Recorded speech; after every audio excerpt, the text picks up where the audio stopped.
Before we dive in, it is important to remember that this video is for informational and educational purposes only. I am not a financial advisor, and the information presented here should not be taken as financial advice. You should always consult with a qualified financial professional before making any decisions regarding your personal finances. You've been dreaming about it for months. That perfect getaway. You've saved up, you've coordinated the time off, and now it's finally time to book. You open your laptop, heart pounding with excitement. You type in your destination, your dates, and you hit search. The results load, and your heart sinks. The flight that was $700 last year is now $1,100. The hotel that was $200 a night is now pushing $350. Even the rental car, the one you barely thought about, costs more than your flight used to. You lean back in your chair and ask the question millions of Americans are asking right now. How is this possible? Am I going crazy, or has travel become impossibly expensive? You are not going crazy, and you're not alone. Welcome to the brutal reality of post-pandemic travel inflation. It's a silent budget killer that's turning dream vacations into financial nightmares. We all see the headline inflation number, that single digit that gets thrown around on the news. But what they don't tell you is that within that number, there are hidden monsters. And the monster living in the travel industry is bigger, meaner, and hungrier than almost any other. While overall inflation might be, say, 3 or 4%, travel inflation has been roaring in the double digits, sometimes hitting 20, 30, or even 40% for specific things. This isn't just about prices going up a little. This is a fundamental shift in the cost structure of taking a break. And if you don't understand the new rules of the game, you're going to get played. Your budget will be shattered before you even pack your bags. But that's not going to happen to you. Because in this video, I'm going to pull back the curtain and expose exactly how and why every single part of your vacation is costing you more this year. We're not just scratching the surface. We're going deep on airfare, hotels, rental cars, food, and even those sneaky little fees that bleed you dry.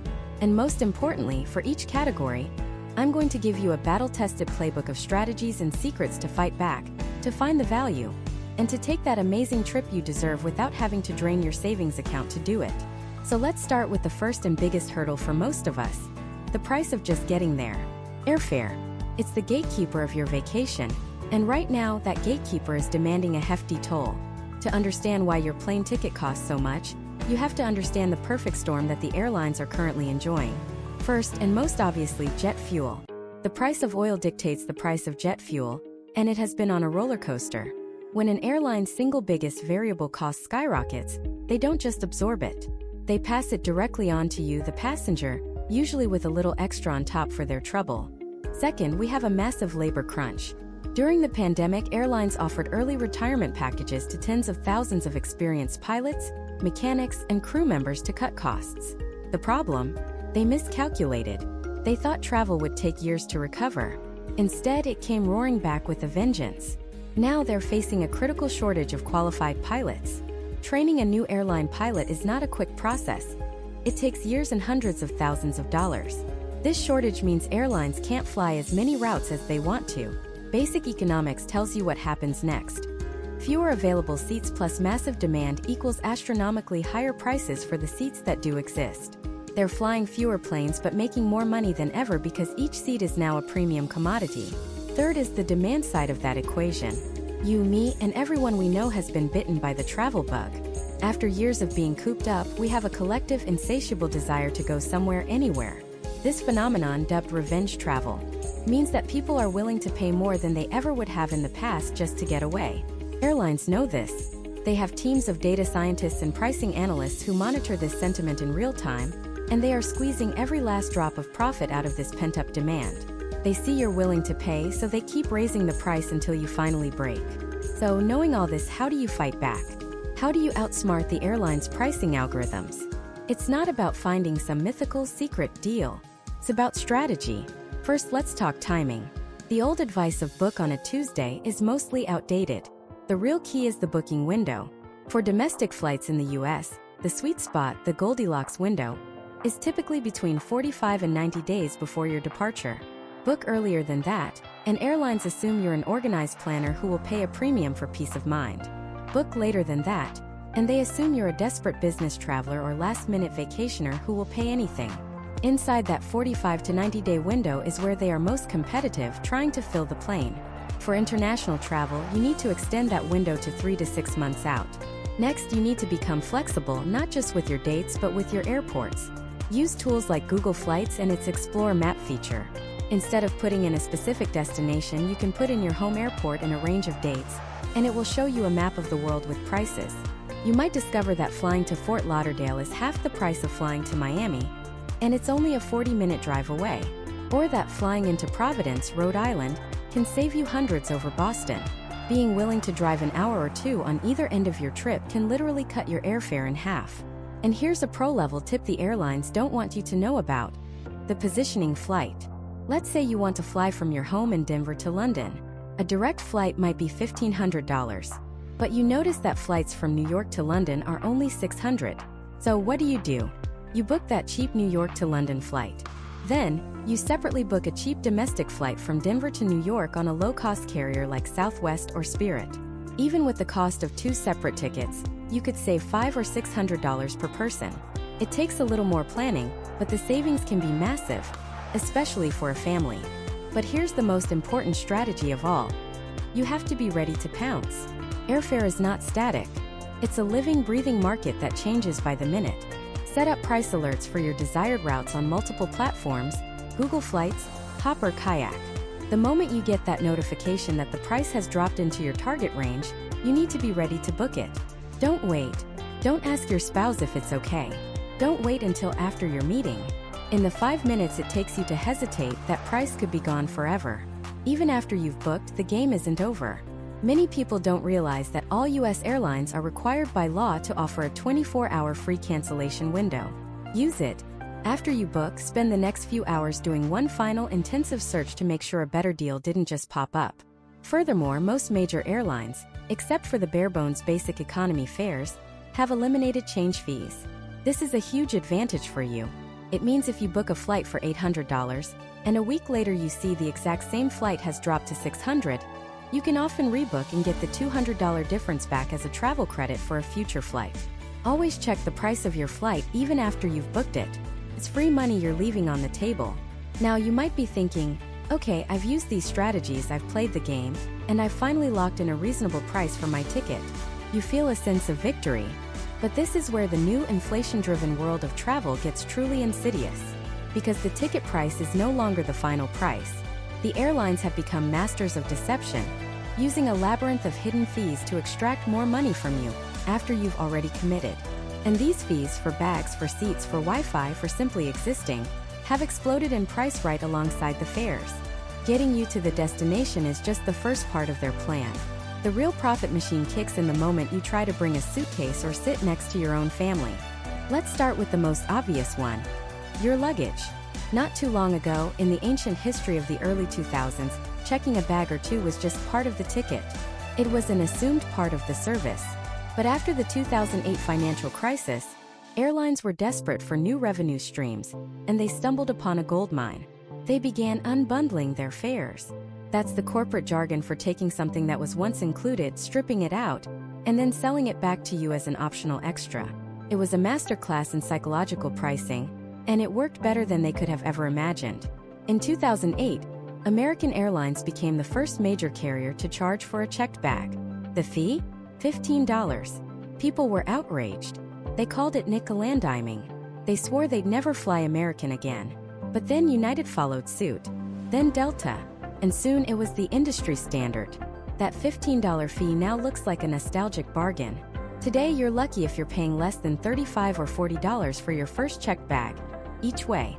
For a family of 4, checking one bag each on a round trip, that's an extra $320 added to your vacation costs before you've even left the house. That's not a nickel or a dime. That's a car payment. That's a week's worth of groceries. And that money isn't going towards a better experience. It's pure, unadulterated profit. In 2022 alone, U.S. airlines raked in a staggering $6.8 billion just from baggage fees. Billion. With a B. But the genius of this model, from their perspective, is that it's an ever-evolving game. They saw how we adapted. We got smarter. We started buying smaller, carry-on-sized suitcases to avoid the checked bag fee. We perfected the art of rolling our clothes into tiny, tight tubes. We became masters of the travel-sized toiletry. We beat the system, right? Wrong. The airlines were watching, and they adapted too. Enter the next level of the game: charging for carry-on bags. Spirit and Frontier pioneered this, but now even the major carriers are getting in on the action through their basic economy fares. They created a new, lower class of ticket that seems incredibly cheap on Google Flights, but it comes with a punishing catch. You are not allowed to use the overhead bin. You can bring one small personal item, like a backpack or purse, but it has to fit under the seat in front of you. If you show up at the gate with a regular rollaboard suitcase, you're hit with a massive penalty fee, sometimes close to $100, and forced to check it. This isn't just about making money from the carry-on fee itself. It's a strategic move designed to make their basic economy fare so restrictive, so inconvenient, that it psychologically pushes you to buy the more expensive main cabin ticket. They present you with an illusion of choice. You see a flight for $150 and one for $220. You think, I'll take the cheaper one. But then you realize the $150 ticket means you can't bring a weekend bag, you can't choose your seat, and you'll be the last one to board. Suddenly, that $220 fare doesn't seem like an upgrade. It seems like the only viable option. They've reframed the standard price as a premium, and the baseline experience as a punishment. And that brings us to the next great travel tax: the seat selection fee. This might be the most insidious of them all because it preys on a fundamental human desire: to be with the people you're traveling with. Again, this wasn't always a thing. You bought a ticket, you got a seat assignment. Simple. Now when you book, you're presented with a digital map of the plane. A sea of blue and gray squares. The blue ones are standard seats, but they all have a price tag. $10, $15, $25 for a slightly better one. The gray ones are the dreaded middle seats, often the only ones available for free. If you're a solo traveler willing to take a gamble, maybe you skip it. But what if you're a couple? What if you're a family with young children? The system knows this. It shows you the only available free seats are 12B and 28E. The airline is creating a problem, the risk of separating your family, and then politely selling you the solution for $20 a pop. The anxiety this creates is a powerful sales tool. Are you really going to risk your 7-year-old being seated between two strangers for a 4-hour flight just to save $80 on a round trip? Most parents cave. They have to. The airlines are counting on it. They are monetizing your parental responsibility. And how does inflation pour gasoline on this fire? It gives the airlines the perfect cover. When their own costs for fuel and labor go up, they don't just raise the base fare. That's too transparent. Consumers notice a big jump in the sticker price and might delay booking. Instead, they use the inflationary environment as air cover to aggressively hike these ancillary fees. A baggage fee that was $30 last year is suddenly $35, then $40. A seat selection that was $15 is now $25. These smaller, individual increases feel less jarring than a $100 fare hike, but they add up just as fast, if not faster. The airlines can point to inflation and say, our costs are up, so everything has to go up. But here's the secret. The cost to them of handling your pre-selected seat is zero. The cost of you putting your own bag in the overhead bin is zero. These fee increases drop almost entirely to their bottom line. It's a shadow inflation, happening in the margins of your travel budget. The advertised price of travel, the number that gets you to click book, is becoming increasingly fictional. It's a down payment, not a final price. The true cost of your journey is hidden in a maze of add-ons, upgrades, and fees that are strategically designed to exploit your needs, your anxieties, and your desire for a baseline level of comfort and dignity. You're not just buying a flight anymore. You're navigating a gauntlet of microtransactions, each one chipping away at your wallet. The airlines have perfected the art of making you pay for things that should be included, and in an inflationary world, their justification for doing so has never been stronger, and their prices have never been higher. You've endured the booking process, you've paid the baggage tax, you've coughed up the cash to sit next to your own spouse. You finally get through security, you board the plane, you land at your destination, feeling like you've already run a marathon. You feel a sense of relief. The hardest part is over. But the airline is just the gatekeeper. The moment you step off that jet bridge and follow the signs for ground transportation, you are walking into an entirely different, and some would say even more predatory financial battlefield: the rental car counter. The agent behind the plexiglass smiles, but it doesn't quite reach their eyes. They've seen thousands of weary travelers just like you, and they know something you might not: the price you agreed to online? That was just the opening bid. The real negotiation starts now. The rental car industry wasn't always like this. For decades, it was a relatively predictable, low-margin business. You'd book a car, you'd get a car, and the price would be, well, reasonable. To understand the sticker shock you're feeling today, looking at a $300 charge for a 3-day rental of a Nissan Versa, we have to rewind the clock to the spring of 2020. As the world shut down, rental car companies found themselves in a catastrophic situation. Their primary assets, hundreds of thousands of vehicles, were suddenly transformed into massive liabilities. Every single car was a depreciating asset, costing them money in insurance, maintenance, and parking fees every single day, without a single customer to rent them. They were hemorrhaging cash. So, they did the only logical thing they could to survive: they sold their fleets. Not just a few cars. We're talking about a mass liquidation event. Hertz, Avis, Enterprise, and others sold off an estimated 500,000 to 700,000 vehicles, flooding the used car market just to stay solvent. It was a fire sale of epic proportions. Then the whiplash. By the summer of 2021, travel came roaring back with a vengeance. Americans, flush with stimulus cash and desperate for a change of scenery after a year of lockdowns, wanted to hit the road. Demand for rental cars didn't just recover, it exploded. But the rental companies couldn't just turn the faucet back on. The cars they had sold were gone forever. And when they turned to the auto manufacturers to buy new ones, they were met with a deafening silence. This is the second and perhaps most critical piece of the puzzle: the global semiconductor shortage. The same pandemic that grounded airplanes had also shattered the intricate supply chain for the tiny microchips that are the brains of modern vehicles. A new car can have over 1,000 of these chips, controlling everything from the engine to the infotainment screen. Without them, you can't build the car. So, even with record demand and money to spend, rental companies simply could not buy new inventory. Ford, GM, and Toyota were prioritizing their high-margin retail sales to consumers, not low-margin fleet sales to rental agencies. This created the perfect economic storm. You had a biblical surge in demand crashing headfirst into a historically crippled supply. The result? Prices skyrocketed to levels that would have been unthinkable just a few years prior. In tourist hotspots like Hawaii, Florida, and Alaska, it wasn't uncommon to see daily rates of over $500 for a basic economy car, if you could even find one. The laws of supply and demand were playing out in brutal fashion, right there at the airport terminal. What's worse is that you're often paying that premium price for a sub-premium product. Before the pandemic, the typical rental car was retired and sold at auction after about 18 to 24 months, with maybe 30,000 to 40,000 miles on the odometer. Today, with no new cars to replace the old ones, companies are being forced to keep their vehicles in service for far longer. You might be paying top dollar for a 3 or 4-year-old car with 75,000 miles or more. You're paying a 2023 price for a 2019 experience. But the inflated daily rate is only where the financial assault begins. The real profit centers for these companies are found in the fine print and the high-pressure upsells at the counter. Let's start with the big one: insurance. The agent will ask if you want to purchase their collision damage waiver, or CDW, sometimes called a loss damage waiver. They're trained to create fear and doubt. They'll use phrases like, "Are you sure your personal policy covers you in a rental?" Or, "What about loss of use fees and diminished value? Your credit card probably won't cover that." They'll tell you horror stories of customers who declined and ended up with a $5,000 bill. Here's the truth: for the vast majority of Americans, this is an unnecessary expense. If you have comprehensive and collision coverage on your own personal auto policy, it almost always extends to a rental car.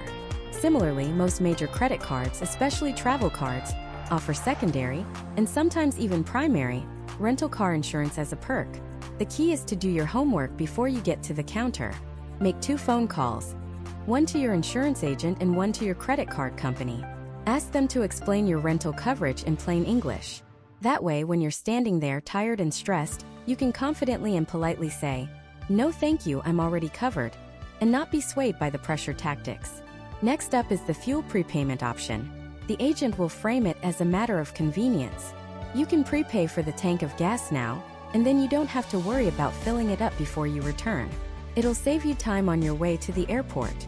It sounds tempting, but it's almost always a bad deal.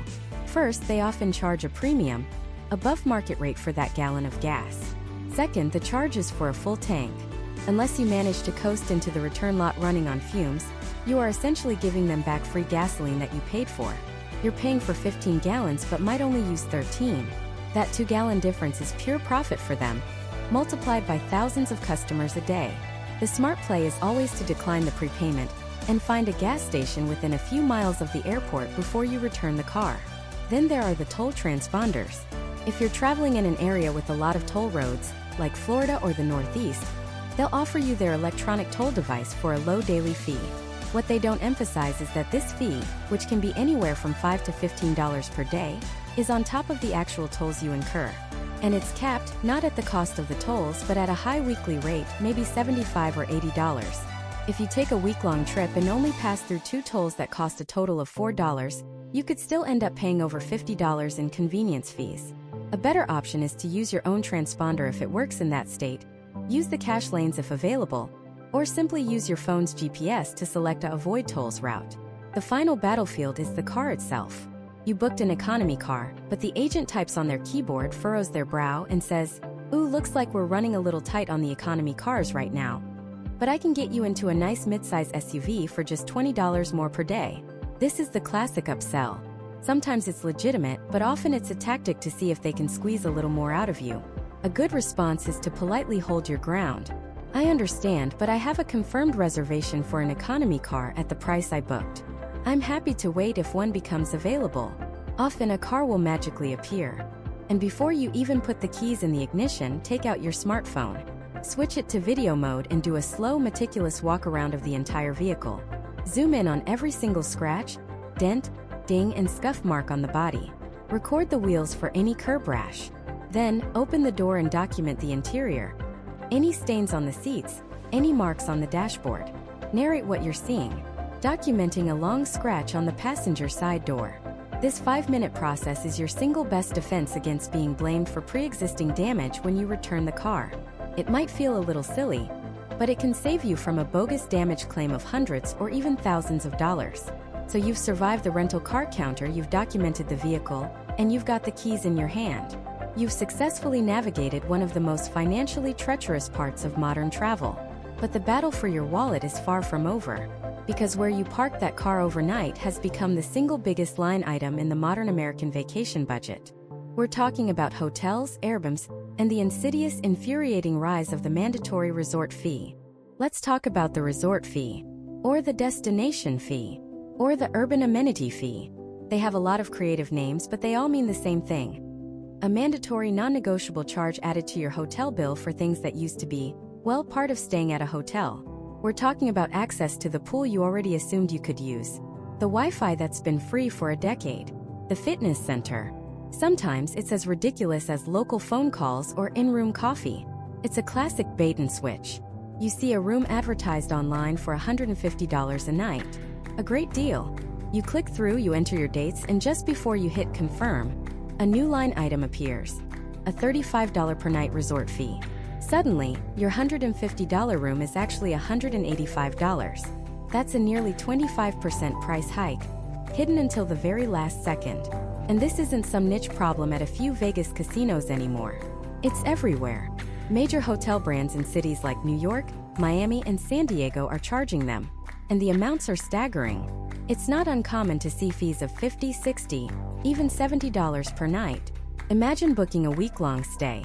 That's an extra $500 on top of your room rate and taxes, for services you might not even use. It's a shadow price, designed to make the hotel's initial rate look more competitive on search engines like Expedia or Kayak. They're gaming the system, and you're the one who pays the price. So why is this happening? Why now? The short answer is because they can. Over the past 2 decades, the hotel industry has undergone massive consolidation. A handful of corporate giants, Marriott, Hilton, IHG, Hyatt, now control a staggering number of brands. Think about it. Marriott alone owns Ritz-Carlton, St. Regis, Westin, Sheraton, Courtyard, Fairfield, and the list goes on and on.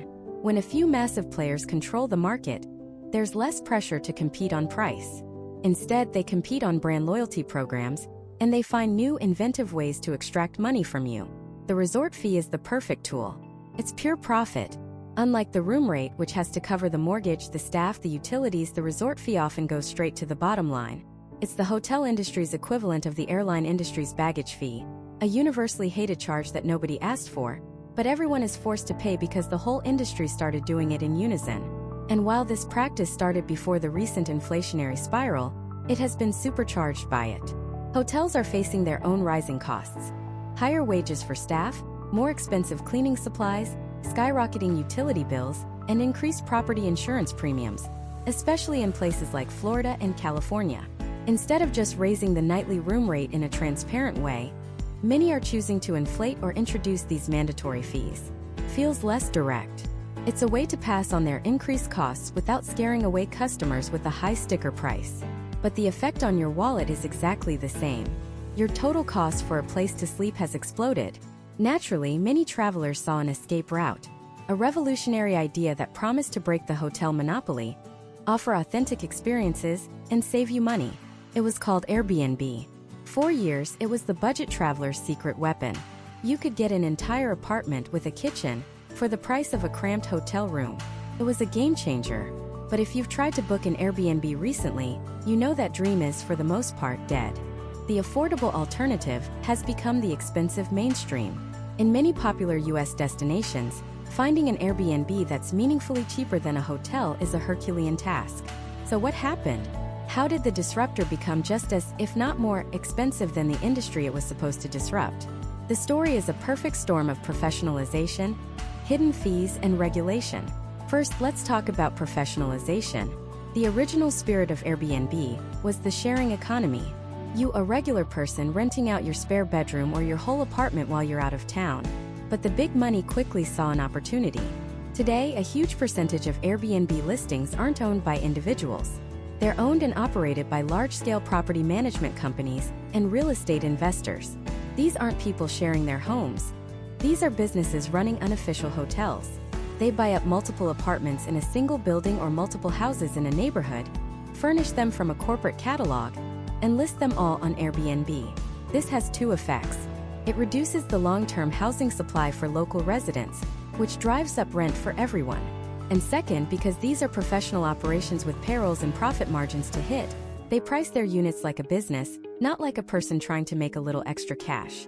They use dynamic pricing software, just like airlines and hotels, to jack up the rates during holidays, weekends, and peak season. The quaint, affordable homestay has been replaced by a corporate-run vacation rental with a corporate price tag. Then there's the fee structure, which has become a national punchline.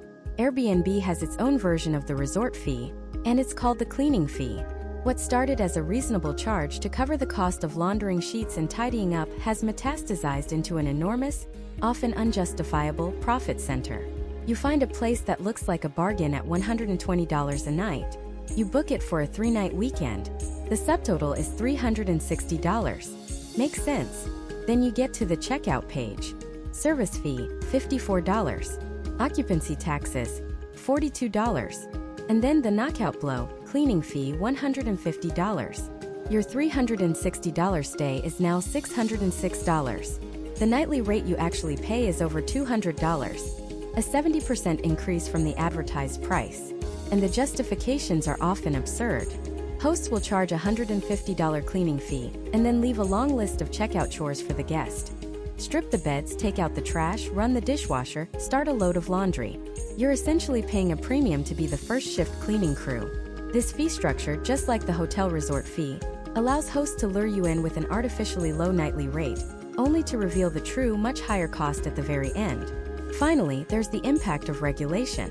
As cities began to realize that the explosion of short-term rentals was gutting their housing markets and annoying long-term residents, they started to fight back. Cities like New York, San Francisco, and New Orleans have passed strict laws limiting who can rent out their property and for how long. New York's recent crackdown, for example, essentially wiped out thousands of listings overnight. Now, on the surface, this might sound like a good thing for travelers, a way to curb the corporate takeover. But it has an immediate and predictable economic consequence. It drastically reduces the supply of available rentals. And when supply plummets while demand remains high, prices for the remaining legal listings go through the roof. The hosts who can still operate legally now have a near monopoly, and they can charge whatever they want, knowing that travelers have few other options. It's an unintended consequence, where a policy designed to help residents ends up making travel to that city even more expensive for visitors. So you're caught in a pincer movement. On one side, you have the consolidated hotel industry, using its market power to tack on infuriating, non-transparent fees that bloat your bill.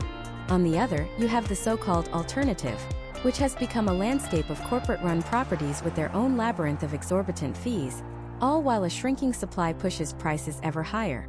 The simple act of finding a roof to put over your head on vacation has become a minefield of hidden costs and financial traps. You've finally navigated the soaring cost of gas and the brutal rental car market. You've painstakingly compared hotel resort fees against Airbnb cleaning fees and picked the lesser of two evils. You've finally paid for your gas, your rental, and your overpriced room.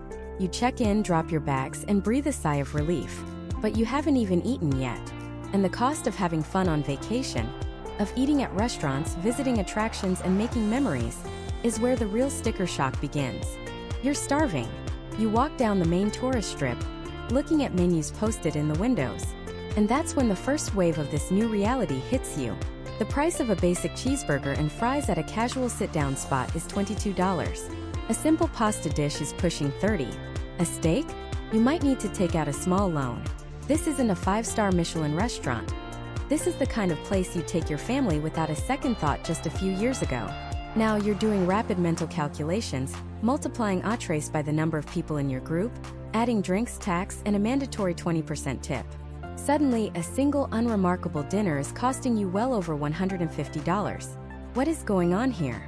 It's a perfect storm of inflationary pressures hitting the restaurant industry, and tourist destinations are the epicenter. First, the raw cost of food has skyrocketed. The price of beef, chicken, cooking oils, flour, produce, every single ingredient that goes into that meal, has seen a dramatic increase for the restaurant owner. They aren't just absorbing that cost. They have no choice but to pass it directly on to you, the consumer. Second, there's the labor issue.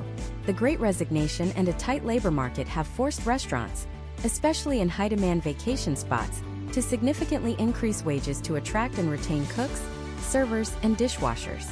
That higher payroll is baked directly into the price of your meal.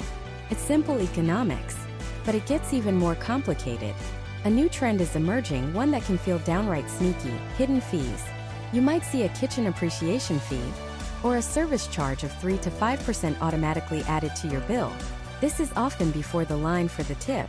Restaurants argue this helps them pay back-of-house staff a more competitive wage. But for the traveler, it's just another unexpected expense that inflates the final bill.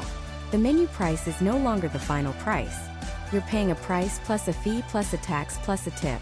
It's a matryoshka doll of expenses, and your wallet is the one getting smaller with each layer you uncover. Even trying to save money by going to the grocery store offers little relief. If you're staying in an Airbnb or a suite with a kitchen, you might think you'll bypass the restaurant crunch by cooking a few meals.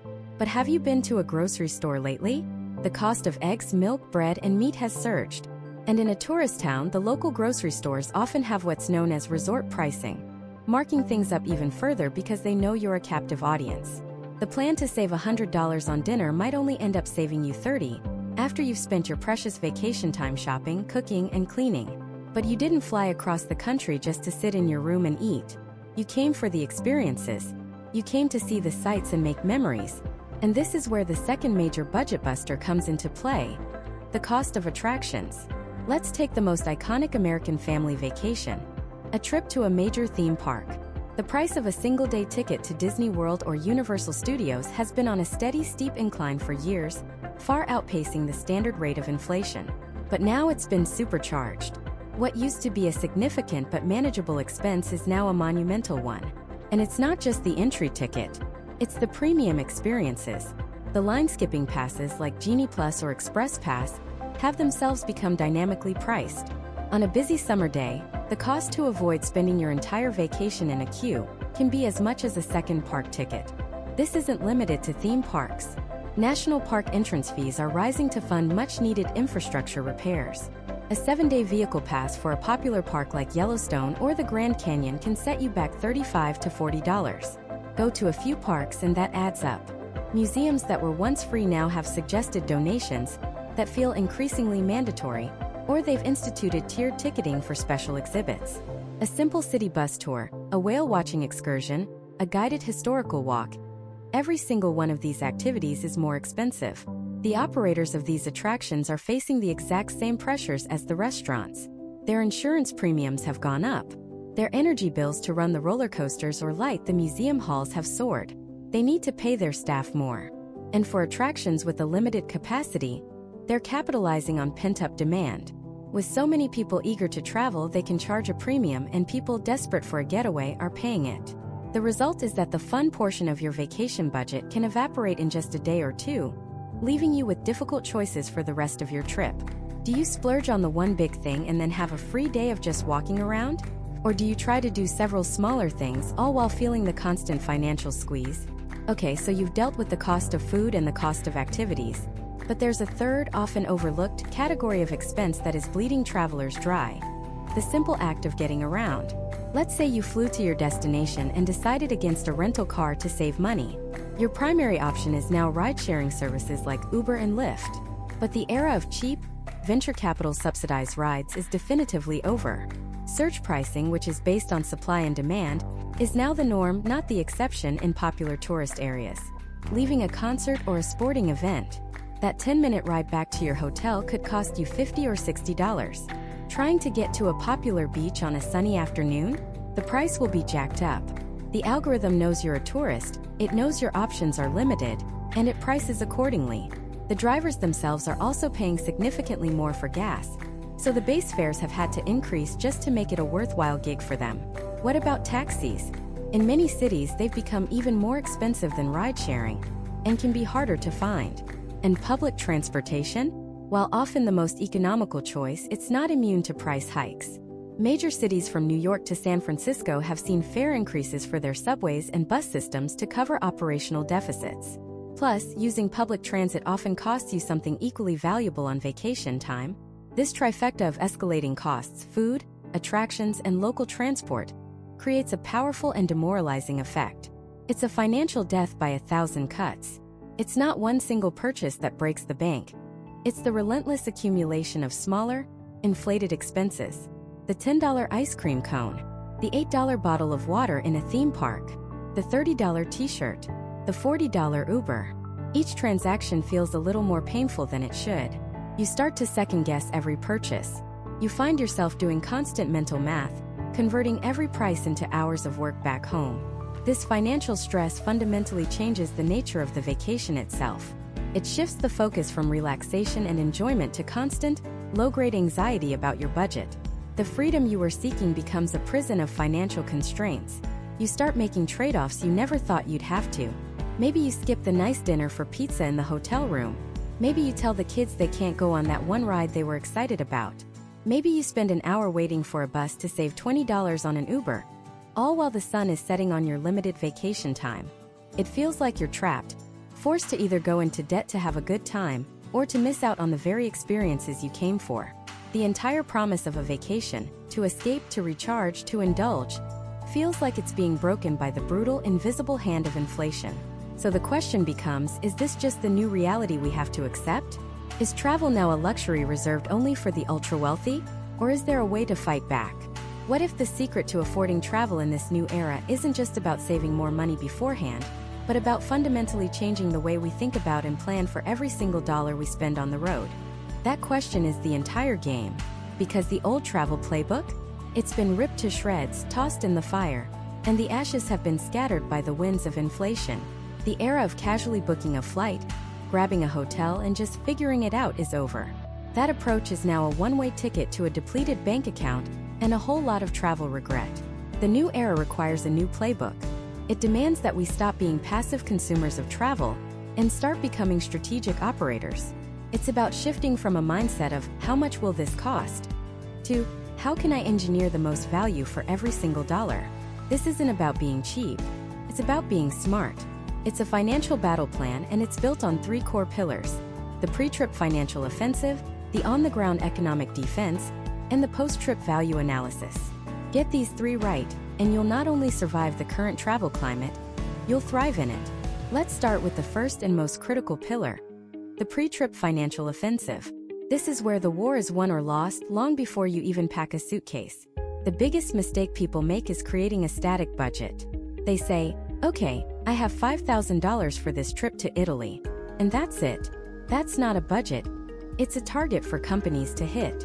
In a high inflation world, a static budget is like trying to navigate a hurricane with a paper map. It's going to get destroyed. You need a dynamic budget. This means your budget isn't a single number. It's a living, breathing document with built-in contingency plans and priority tiers. You have your must-haves, your nice-to-haves, and your if the price is right categories. This way, when you see flight prices are 30% higher than you expected, you don't panic. You consult the plan. You know that to afford the flight, you might need to downgrade your accommodation from a 4-star hotel to a highly rated vacation rental, or sacrifice a few of the nice-to-have fancy dinners. This proactive approach puts you back in control. Within this offensive strategy, we have to ruthlessly attack what I call the big three of travel costs: flights, accommodation, and food. These are the apex predators of your travel budget, and if you don't tame them, they will eat you alive. Let's talk flights. The nostalgic idea of the amazing last-minute deal is for the most part a fantasy now. Airlines are running leaner operations with fewer flights and fuller planes. They don't need to slash prices at the last second anymore. They know someone will pay. Your new best friend is data and timing. Start tracking flights the moment you even think about a trip. Use tools like Google Flights and set up trackers for multiple destinations and date ranges. Let the algorithm do the work for you. The data consistently shows that for domestic flights, the sweet spot for booking is typically 1 to 3 months out. For international, it's more like 2 to 8 months. And forget the myth about booking on a Tuesday. It's about when you fly. Flying on a Tuesday, Wednesday, or Saturday is almost always cheaper than a Friday or Sunday. And please embrace the shoulder season. That's the period right before or right after peak season. The weather in Greece is still gorgeous in September, but the crowds and prices are a fraction of what they are in July. You get a better experience for less money. It's the single biggest strategic advantage you have against inflated flight costs. Next in the big three is accommodation. This is where the hidden fees and price creep have become truly insidious. That hotel that looks like a deal online? Add in the $25 a day resort fee, the $15 a day parking, and suddenly it's more expensive than the place next door. Here's a power move most people never consider. Use the online travel agencies to do your research, find the hotel you want, and then call the hotel directly. Politely say, "Hi, I see your room on this website for this price. I was wondering if you could offer a better rate, or perhaps include breakfast if I book directly with you." You'll be shocked how often this works. Hotels hate paying commissions to those big websites, so they're often willing to pass some of those savings on to you to secure a direct booking. For longer stays of a week or more, a vacation rental with a kitchen can be a financial game changer. Yes, the nightly rate might look similar to a hotel, but the ability to cook your own breakfast and a few dinners can save you hundreds of dollars over the course of the trip, completely offsetting any cleaning fees. Now for our second pillar, the on-the-ground economic defense. You've planned meticulously, you've booked smart, and you've landed at your destination. This is where you need to defend the value you've created. The first thing you need to watch out for is the currency conversion trap. When you use your credit card or pull cash from an ATM abroad, you'll often be presented with a choice. Would you like to be charged in US dollars or the local currency? Seems helpful, right? Wrong. It is a legalized scam called dynamic currency conversion. If you choose US dollars, you're giving the foreign merchant or bank permission to use their own, often terrible, exchange rate, and they'll pocket the difference. The difference can be anywhere from 5 to 10%. On a $2,000 trip, that's an extra $100 or $200 you just handed over for nothing. The rule is simple and absolute. Always, always, always choose to be billed in the local currency. Let your home bank, which has a much more favorable rate, do the conversion. The other key part of your on-the-ground defense is how you handle food, the third member of the big three. The advice "eat like a local" is good, but it's not specific enough. The real strategy is to shop like a local. On your first day, your first mission should be to find a local grocery store. Not a tourist trap convenience store, but a real supermarket where local people buy their groceries. Go in and do a pantry stocking run. Buy water, snacks, fruit, yogurt, bread, whatever you need for simple breakfasts and on-the-go snacks. The amount of money you save by not buying a $7 bottle of water or a $10 pastry every time you're feeling peckish is staggering. Then weaponize lunch. In many countries, especially in Europe, restaurants offer a menu of the day, or a lunch special that is significantly cheaper than their dinner menu, often for the exact same food. Make lunch your main meal of the day.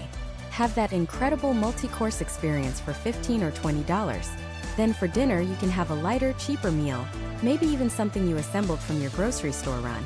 You're still experiencing the local cuisine, but you're doing it in a way that cuts your daily food bill in half without sacrificing quality. By combining this pre-trip offensive with an on-the-ground defense, you're no longer a victim of inflation. You're a strategic player who is actively maximizing the value of every dollar. You're not just saving money, you're buying more experiences. But there's a third pillar, the post-trip value analysis, that solidifies these lessons and makes you an even smarter traveler for the future. And even more importantly, there's a powerful psychological trap that causes nearly everyone, even the most careful planners, to blow their budget in the final days of a trip. It's a cognitive bias that's incredibly difficult to resist, unless you know exactly what it is and how to turn it on its head. This trap is a powerful form of what psychologists call mental accounting. It's the tendency for people to divide their money into separate, non-transferable categories. You have rent money, grocery money, retirement money, and then you have the most dangerous category of all, vacation money. In our minds, vacation money doesn't operate by the same rules. It's monopoly money. It's fun money. And once we've committed a large upfront sum to a trip, those painfully high flight and hotel costs we've been talking about, our brain fundamentally changes how it values every dollar after that. Let me paint you a picture. Meet David and Emily, a couple from Ohio. They planned their dream 10-day trip to Hawaii. They saved for 2 years. They booked their flight 6 months in advance, snagging a deal at $900 each. They found a resort that cost $400 a night. Before they even packed their bags, they were already $4,900 in. They created a meticulous daily budget for food, activities, and gas for their rental car, $250 a day. For the first 7 days, they were champions of frugality. They found great local food trucks instead of expensive restaurants. They hiked free trails instead of paying for guided tours. They were nailing their budget, feeling smart and in control. Then on day 8, the trap sprung. They're walking past a gallery, and they see a beautiful painting of a local sunset. It's $800. Back in Ohio, spending $800 on a painting would require weeks of discussion and financial planning. It would be a major purchase. But in Hawaii on day 8, their thinking is completely different. Their brain isn't comparing the $800 price tag to their monthly mortgage payment. It's comparing it to the $5,000 they've already spent. The internal monologue starts. Well, we've already spent so much to be here, what's another $800? It's just a small fraction of the total cost. That's mental accounting. Then it continues. We've been so good with our budget all week, we deserve a little splurge. That's a justification based on past behavior, what's known as moral licensing. And finally, the killer blow. When are we ever going to be in Hawaii again? This is a once-in-a-lifetime purchase. That's the scarcity principle kicking in. They buy the painting. The next day, feeling the high of their splurge, they decide to book a last-minute helicopter tour for $600. Their $250 daily budget is a distant memory. By the time they fly home, they've spent over $2,000 more than they planned, all in the last 72 hours of their trip. This isn't a failure of willpower. It's a predictable failure of brain chemistry. And inflation has put this phenomenon on steroids. When that initial buy-in for a trip was, say, $3,000 a few years ago, a $500 splurge felt significant. It was over 16% of the trip's base cost. But now, when that same trip's base cost is $5,000 thanks to inflation, that same $500 splurge feels smaller. It's now only 10% of the initial cost. The number is the same, but its perceived impact is lower. Your brain is more easily tricked into thinking, in for a penny, in for a pound. The higher the initial sunk cost, the less subsequent costs seem to matter. Airlines, resorts, and tour operators know this. They depend on it. Their entire business model for ancillary revenue is built on cornering you in that last few days mindset, when your financial defenses are at their lowest. So how do you fight back? How do you turn this cognitive bias on its head? You can't just try harder to stick to your budget. You have to build a system that protects you from your own predictable irrationality. First is the strategy of creating hard stops. The classic version is the envelope system, but in 2024 we can digitize it. Before you travel, open a separate, fee-free checking account with a debit card. This will be your daily spending account. Calculate your total discretionary budget, say $250 a day for 10 days, so $2,500, and transfer only that amount into the account. Leave your primary credit and debit cards in the hotel safe. Each day, you only use the travel debit card. When you approach your daily limit, you'll feel a real sense of scarcity that your primary bank account, with its thousands of dollars, can't replicate.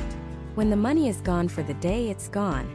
This simple act of friction, of physically separating your vacation money from your real money, re-engages the logical part of your brain and makes it much harder to overspend on a whim.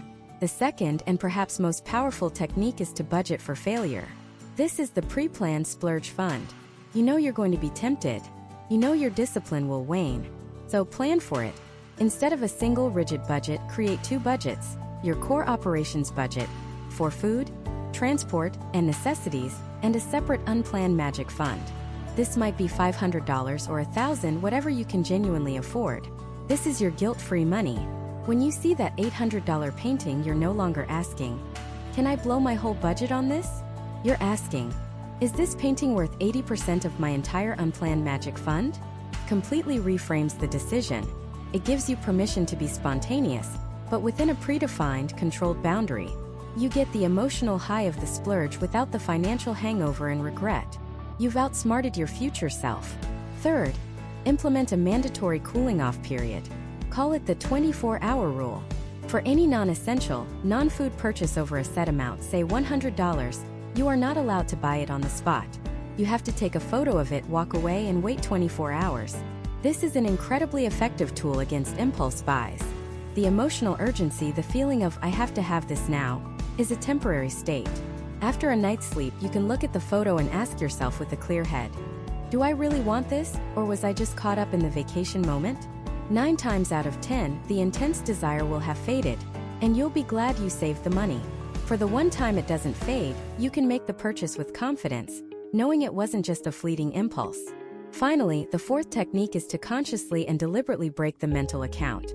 When you're looking at an expensive item or an overpriced restaurant menu, don't compare the cost to the total cost of the trip. That's a losing game. Instead, translate it back into the currency of your real life. That $75 resort cocktail isn't just a drop in the vacation bucket. That's your monthly subscription to Netflix, Hulu, and Spotify combined. That $300 upgraded rental car for the week isn't just a small percentage of your flight cost. That's a full week of groceries for your family back home. This recontextualization is a powerful jolt to the system. It pierces the monopoly money illusion and forces your brain to evaluate the purchase with the same scrutiny it would if you were standing in your local Target, not a sun-drenched resort lobby. By combining these 4 strategies, the hard stop of a separate account, the planned spontaneity of a splurge fund, the logic of a 24-hour rule, and the reframing of costs into real-world terms, you build a psychological fortress around your finances. You're no longer a passive victim of your own cognitive biases. You are an active, strategic planner who can enjoy every moment of your well-deserved vacation without the creeping dread of the credit card bill waiting for you at home. But mastering your own psychology is only half the battle. Because while you're busy managing your own impulses, the travel industry is deploying an arsenal of sophisticated, algorithm-driven pricing strategies designed to extract the maximum amount of money from you at every step. These tactics are subtle, often invisible, and they are changing the price you pay from one minute to the next. The most powerful of these strategies, the one that acts as the central nervous system for the entire travel industry's pricing, is called dynamic pricing. You've absolutely experienced it, even if you didn't know its name. It's the reason the price of an airline ticket can change 3 times while you're debating it over lunch. It's the reason an Uber ride home from a concert costs more than the ticket to the concert itself. It's not a fixed price tag in a store. It's a fluid, constantly shifting number, recalibrated by an algorithm in real time, based on 1,000 different data points. Think of it like this: a traditional price is a monologue. A company decides a flight to Miami should cost $300 and tells you, that's the price. Dynamic pricing is a conversation. But it's a conversation where you don't know you're talking, and the other side has a supercomputer listening to your every whisper. Let's start with the classic example: airline tickets. You search for a flight from Chicago to Los Angeles. The algorithm sees your search.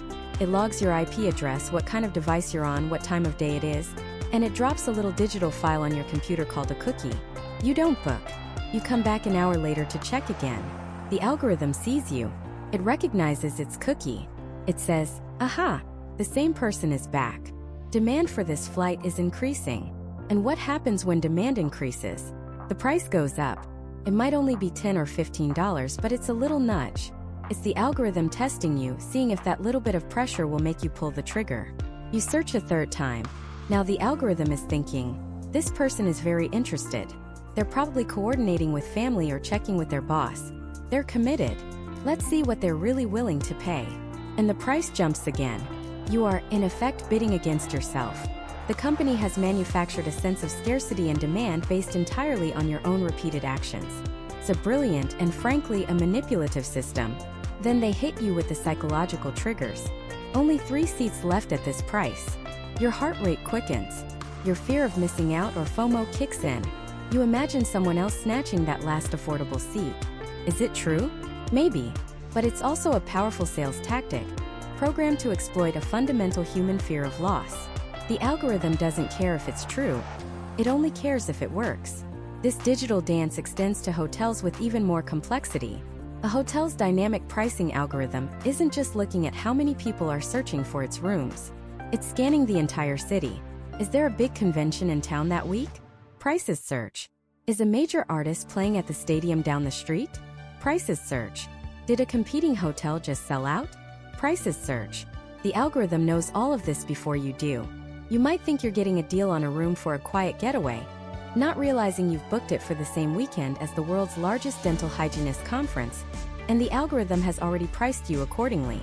They even play games with your device. There's evidence that booking from a newer iPhone can sometimes show you higher prices than booking from an older Android or a desktop PC. The logic? The algorithm infers that someone with the $1,200 phone might have a higher willingness to pay for a hotel room. It's digital profiling. They are reading your digital body language to estimate the size of your wallet. And rental cars? They are the Wild West of dynamic pricing. Their algorithms are brutally simple. Pure, unadulterated supply and demand. When a flight gets canceled and 150 people suddenly rush the rental car counters, the algorithm sees a massive, unexpected spike in demand with a fixed supply of cars. In seconds, the price for a compact sedan can balloon from $50 a day to $500 a day. The system is designed to extract the absolute maximum possible price from a desperate situation. There is no human emotion involved. It's just code executing a command. Capture maximum revenue. So, you have these incredibly sophisticated pricing systems running 24/7, constantly probing, testing, and adjusting to squeeze every last dollar out of the consumer. Now, pour the gasoline of inflation on top of that fire. This is the crucial link that most people miss. Inflation provides the perfect cover story for dynamic pricing to become hyper-aggressive. Before, a company might be hesitant to let its algorithm raise the price of a hotel room by 40% overnight. Consumers would notice. They'd complain. It would look like price gouging. But now, in our current inflationary environment, consumers are already braced for impact. We expect things to be more expensive. We hear on the news every day that the cost of gas is up, the cost of food is up, the cost of labor is up. So when the airline or hotel algorithm tests a 40% price hike, and the company is asked why, they have a built-in plausible excuse. Oh, inflation. Our costs are up. Jet fuel, cleaning staff, supplies. It's all more expensive. And while some of that is true, it's not the whole story. Inflation has given these powerful algorithms a license to hunt. It has given them the social and economic camouflage they need to push prices far beyond their own increased costs. The algorithm's job isn't to fairly cover rising expenses. Its job is to find the absolute ceiling of what the market will tolerate. And right now, thanks to the widespread acceptance of inflation, that ceiling is higher than it has ever been. The algorithm sees that people are still booking, even at these higher prices, so it learns a new lesson. The consumer's pain threshold is higher than we thought. Let's push it further. It's a feedback loop. Inflation justifies the initial price hike. Our reluctant acceptance of that price hike then trains the algorithm to push it even higher next time. We are collectively teaching these systems just how much we're willing to pay, and they are very, very fast learners. So you're not just fighting higher fuel costs or staff wages. You're fighting a learning, adapting, artificially intelligent pricing machine that is using the economic climate as a shield to conduct the most aggressive stress test on your wallet in history. It's a 1-2 punch. First, the real-world inflation raises the baseline cost. Second, the algorithm, emboldened by this new environment, adds its own premium on top, constantly searching for the breaking point. It can feel hopeless, like you're a pawn in a high-stakes game where the rules are written in code you can't see. Feels like the house always wins. But what if I told you that it doesn't have to? What if I told you that because these systems are based on predictable rules and data, they can be outsmarted? You can't stop inflation, but you can absolutely fight back against the algorithms. You can learn to confuse them, to hide your intentions, and to make their own data work against them. It's a digital cat and mouse game, and it's time you learned how to be the cat. So let's start with the basics of digital camouflage. Your first line of defense, the one everyone talks about, is going incognito or using private browsing. When you search for a flight from New York to LA, that travel site drops a little digital breadcrumb, a cookie, on your browser. You come back an hour later to check again, they see their own breadcrumb. The algorithm thinks, aha, a repeat customer. Demand is high for this specific person.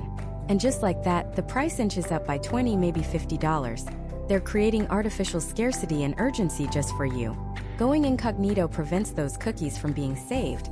So every time you visit, you look like a brand new customer. It's the digital equivalent of putting on a fake mustache before walking back onto the car lot. But here's the catch, and it's a big one. It's not foolproof. Not even close. Websites can still see your IP address, which is like your computer's home address. They can use something called device fingerprinting to identify your specific machine. And if you're logged into any of your accounts like a Google account, they can still track you across sessions. Incognito is a good first step, but it's like hiding behind a picket fence. They can still see you if they really want to look. To truly disappear, you need to upgrade from a fake mustache to a full-on disguise. This is where a VPN, a virtual private network, comes in. In simple terms, a VPN routes your internet connection through a server in a different location. So, even if you're sitting in your apartment in Chicago, you can make it look like you're browsing from Lisbon or Bangkok or Mexico City. Why does this matter? Because airlines and booking sites practice geographic price discrimination. They show different prices to people in different countries, often based on the average income of that country. A flight from Miami to London might be priced at $1,000 for a user in the United States.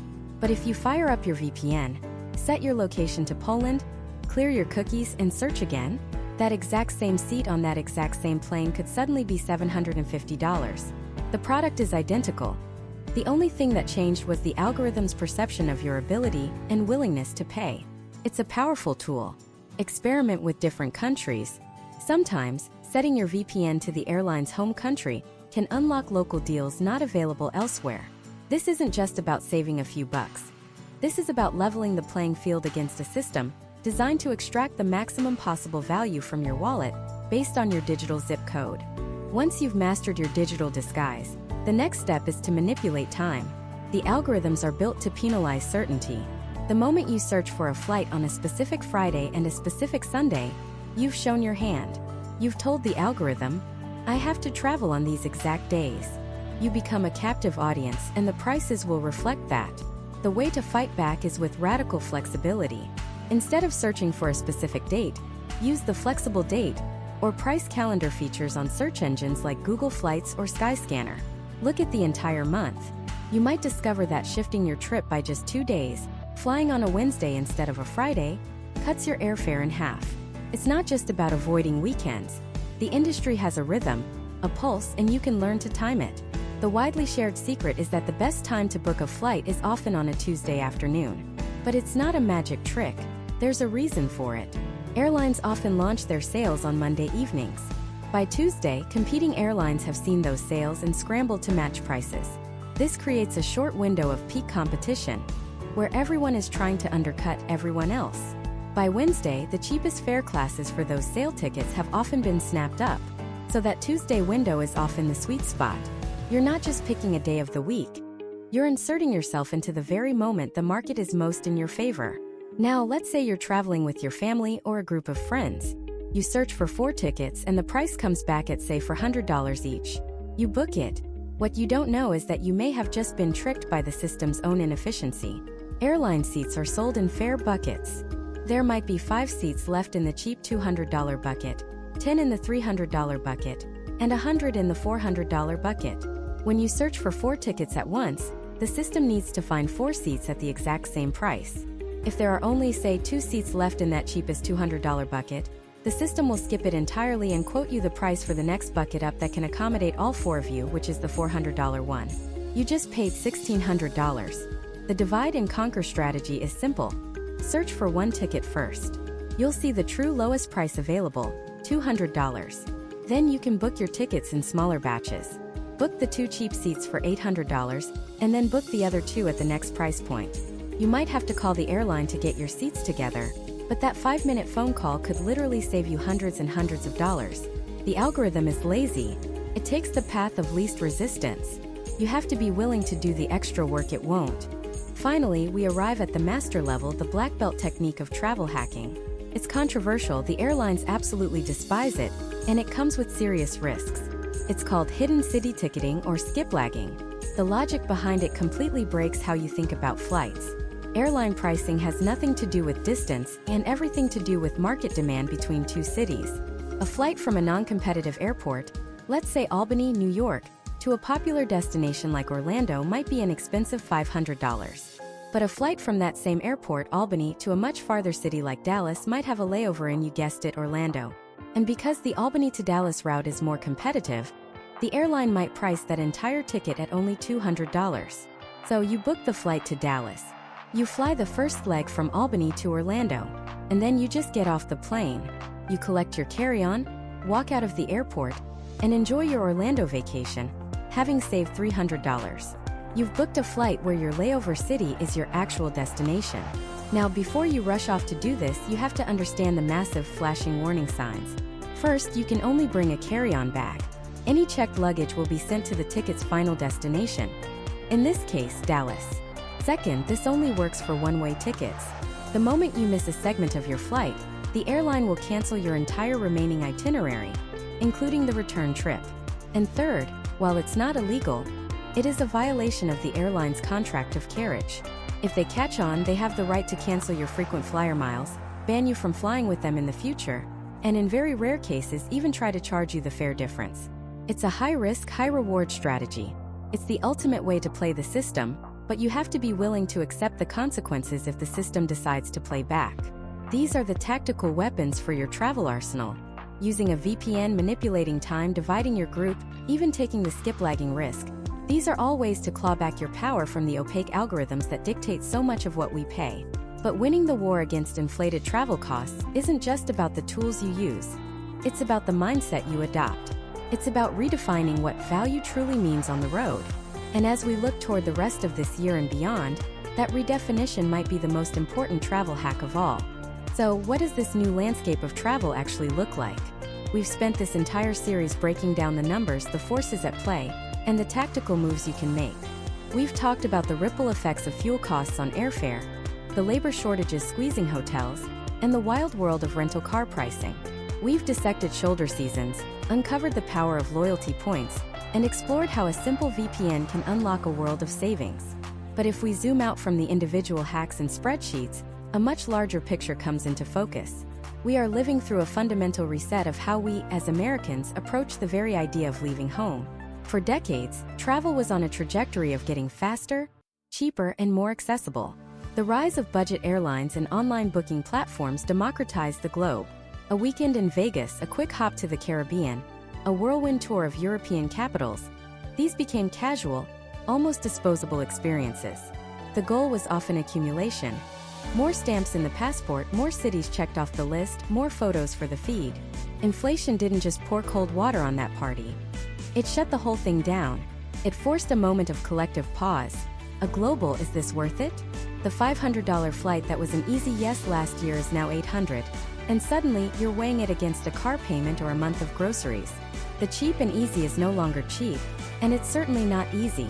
This economic pressure is forcing a profound shift from a quantitative approach to travel to a qualitative one. The ultimate strategy to combat inflation isn't just about finding a cheaper flight. It's about pursuing a richer experience. It's about embracing what many are now calling intentional travel. This isn't just a buzzword. It's a survival guide for the modern traveler. Intentional travel means every trip, whether it's a cross-country road trip or a journey to another continent, begins with a single, powerful question. Why? Why am I going here? What experience am I truly seeking? Am I looking for pure relaxation? A deep cultural immersion? A physical challenge? A chance to reconnect with family? When you lead with why, the how and where become infinitely clearer and often more affordable. If your why is to unwind and disconnect from work, maybe you don't need a 5-star resort in Cancun with mediocre, overpriced food and 1,000 other people. Maybe what you really need is a secluded cabin 2 states over, next to a quiet lake, where you can cook your own meals, hike during the day, and see 1 billion stars at night. That trip might cost 1/4 of the price but deliver 10 times the value based on your actual goal. If your why is culinary exploration, maybe you skip the 7-day cruise with its bland international buffets. Instead, you could pick one city, say New Orleans or Portland, Maine, and spend 5 days doing a deep dive into its food scene. You could stay in a budget-friendly Airbnb with a kitchen, splurge on 2 or 3 unforgettable meals at world-class restaurants, and fill the rest of your time exploring local markets, taking a cooking class, and eating at incredible low-cost food trucks. The cost is controlled, but the experience is maximized. This is the antidote to what I call checklist travel. The frantic rush to see the Eiffel Tower, the Colosseum, and the Louvre in 3 days. That model is broken. It's expensive, it's exhausting, and it's shallow. Inflation is its kryptonite. The new model, the intentional model, favors depth over breadth. It means choosing one region of Italy and getting to know it intimately, instead of trying to see the entire country in a week. You'll spend less on high-speed trains and more on incredible local wine. You'll get to know the owner of the corner cafe. You'll discover the tiny family-run restaurant that isn't in any guidebook, but serves the best pasta you've ever tasted. You're not just seeing a place, you're experiencing it. And that kind of experience is priceless, even when you're on a tight budget. Looking forward, it's unlikely we'll ever return to the rock-bottom pre-2020 prices across the board. Some of these changes are structural. Airlines have streamlined their fleets and are more disciplined about capacity, meaning fewer empty seats and less incentive for last-minute fire sales. Hotels have invested heavily in technology to operate with leaner staff, a cost that gets passed on. The demand for unique, authentic experiences, fueled by social media, continues to drive up prices for anything that feels special or exclusive. The era of thoughtless, hyper-consumptive travel is likely over. And honestly, that might be a good thing. Pushes us to be more creative. It forces us to look beyond the obvious. Maybe this is the year you finally explore America's incredible national parks. Maybe you trade Paris, France for Montreal, Canada, and get that European feel for a fraction of the cost and travel time. Maybe you discover that the best vacation is a series of well-planned, long weekend micro-cations that allow you to recharge without breaking the bank. This new reality challenges us to be better travelers, more mindful, more resourceful, and more appreciative of the privilege of travel itself. It's a return to the roots of why we travel in the first place. Not just to go somewhere, but to be moved, to learn something, to be changed. The sticker shock is real. The frustration is valid. But it doesn't have to be a stop sign. It can be a detour sign, pointing you down a road you never would have considered, leading to a destination you never knew you were looking for. The power is still in your hands. It's in the hours you're willing to put into research, the flexibility you build into your plans, and the honesty with which you answer that question. Why am I going? Your money may not go as far as it used to, but your experiences can go deeper than ever before. The world is still out there waiting. It just asks that we approach it with a little more intention. So as you plan your next adventure, remember everything we've talked about. Use the tools, hunt for the deals, be flexible with your dates. But most importantly, start with your why. Define the value you are seeking, and then build your trip around that, not the other way around. Inflation has changed the price of a ticket, but it can't touch the value of an experience. What is the one trip you are determined to make happen, no matter the challenges? And what's your #1 creative strategy to get there in this new travel landscape? Share your dream and your plan in the comments below. I read every single one, and your ideas could be the spark that helps someone else get on their way. If this series has helped you rethink your travel plans and given you a renewed sense of possibility, do me a huge favor and hit that subscribe button and turn on notifications. We are all navigating this new world together, and I'll be here every step of the way, helping you travel smarter, deeper, and better. Thank you for watching. Now go plan something amazing.